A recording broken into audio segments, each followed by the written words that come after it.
अस्सलाम वालेकुम। आज बिगिनर्स ट्रेडिंग कार्ड का लेक्चर 3 है। कैंडलस्टिक्स के ऊपर बात करेंगे। एक बिगिनर के लिए इन कैंडलस्टिक्स की क्या वैल्यू होनी चाहिए और इसको स्टडी कैसे करेंगे आप अगर आप देख रहे हो तो इनको। सबसे पहले ये चीज़ क्लेरिफाई कर दूं कि आपके पास ये इस तरह का चार्ट नहीं होगा। ये मैंने खुद ज़रा कस्टमाइज किया हुआ है जो कि आप कर सकते हैं आसानी से, लेकिन उस पर ज़रा एंड में बात करेंगे। पहले मैं उस हालत में इसको ले आता हूँ जो कि आपको नॉर्मली मिलता है। ठीक है, तो कुछ ऐसे चार्ट आपके पास आ रहा होगा। अब बात कर लेते हैं कि आखिर इन कैंडल्स की क्या वैल्यू है, आप इनको स्टडी कैसे करेंगे। जब आप देख रहे हैं तो इनका मतलब क्या होता है। आपने सिर्फ और सिर्फ 4 वैल्यूज लेनी है, ओपन, हाई, लो और क्लोज। वो किसी भी कैंडल की हो सकती है। कैंडल्स दो तरह की होती है, एक बुलिश और एक बेरिश। मैंने इशारा करके बताया कि बुलिश कौन सी है और बेरिश कौन सी है। थोड़ा सा इनके ऊपर हल्का सा मैं डिटेल्स बता देता हूँ, थोड़ा सा बिल्कुल माइनस है। यहाँ पर मैं जरा एक एनिमेशन से आपको समझाता हूँ। आप सपोज करें जो ब्लैक लाइन है ये है ओपनिंग प्राइस, मतलब कि मार्केट यहाँ पे ओपन हुई है कैंडल की सूरत के अंदर। अब यहाँ से कैंडल न्यू बनी है और स्टार्ट हुई है, उसकी ओपनिंग प्राइस ये है। अब अगर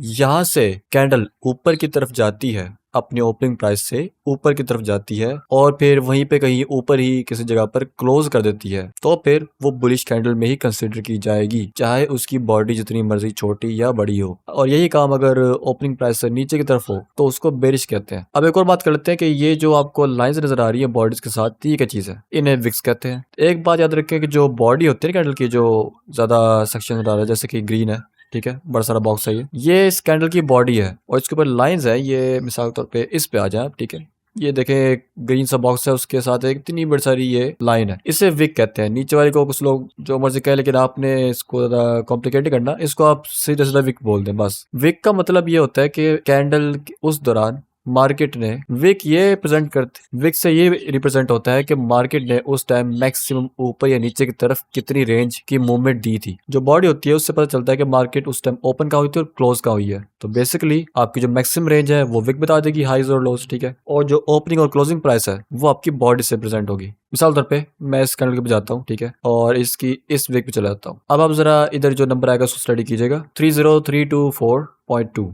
अब इस तरह से ही आप इधर आएंगे और इधर जो लो है वो स्टडी करेंगे, ठीक है। इसका जो एल लिखा है उसको मतलब लो है ये, ठीक है। तो अराउंड वही निकल के आ रहे, देखिए जैसे वहां पे मेरा कर्सर शो है वैसे यहाँ शो है। इस कैंडल के ऊपर जैसे लेके गया मैं, उसने इसकी ओपनिंग प्राइस दे दी मुझे, ठीक है, कि कहाँ ओपन हुई थी, ओपन कहाँ होती देखते हैं जरा, कि 3019 अराउंड यहाँ ओपन हुई थी, ठीक है, तो कहीं मतलब यहाँ ओपन हुई थी।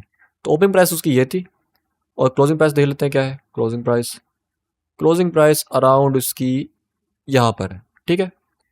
अच्छा अब एच देख लेते हैं, उसको जो एच लिखा हुआ है ये तकरीबन यहाँ पर देखें, वैल्यू साथ आपने टैली करनी है कि वैल्यू क्या आ रही है यहाँ पे, ठीक है। ये अबाउट तकरीबन यहाँ पर, ये इधर, ठीक है, ये स्काई बनता है। इस तरह से लो पे आप देखेंगे, ठीक है। ये क्या बता रहा है, ये बता रहा है कि मैक्सिमम ये रेंज क्या थी मार्केट की, ठीक है, ओपनिंग क्या थी, क्लोजिंग क्या थी। तो बेसिकली ये कैंडल की थ्योरी होती है। अच्छा उसके अंदर ये भी चीज़ कि अगर मार्केट, अगर ये कैंडल बुलिश ही है तो नीचे वीक क्या कर रही है। ऐसा होता है कि अब फिर से एनिमेशन में बताएंगे आपको। कैंडल ओपन हुई, ठीक है, उसकी ओपनिंग प्राइस से स्टार्ट हुई, पहले कुछ टाइम तक वो नीचे जाती रही, मतलब को जो बन रही थी तो वो लग रहा था जैसे बेरिश होगी, लेकिन फिर उसने खुद को स्विच किया, मार्केट ऊपर गई और उसके बाद ओपनिंग प्राइस थी उससे भी ऊपर जाकर कहीं जाकर उसने बंद कर दी, अपनी क्लोजिंग प्राइस दे दी। इस तरह से उसके पास ये विक आ गई। तो अगर मार्केट कुछ टाइम के लिए नीचे भी गई थी, लेकिन अगर वो वापस ऊपर ही चली गई अपनी ओपनिंग प्राइस से और वहीं जाके उसने क्लोज दिया, तब भी वो बुलिश ही मानी जाएगी। आज आप अपने चार्ट्स के ऊपर जाइए और 1 मिनट का टाइम फ्रेम ऊपर करें। उसके बाद आपने सिर्फ देखना है कि कैंडल्स किस तरह से बन रही है और किस तरह से एंड हो रही है। और आपने हर कैंडल के ऊपर या फिर रैंडमली कहीं भी जाएंगे आप कैंडल के ऊपर, आपने वहाँ पे माउस इस तरह से ले जाना है और अपनी वैल्यूज रीड करनी है कि यहाँ पे क्या वैल्यूज शो हो रही है। आपने माउस में देखिए कि यहाँ पे ओपनिंग प्राइस है, अच्छा यहाँ पे क्लोजिंग प्राइस है। इस तरह से आपको आइडिया हो जाएगा असल में कैंडल स्टिक्स की जो वैल्यूज होती हैं ये वाली, ये कैसे रीड करते होते हैं।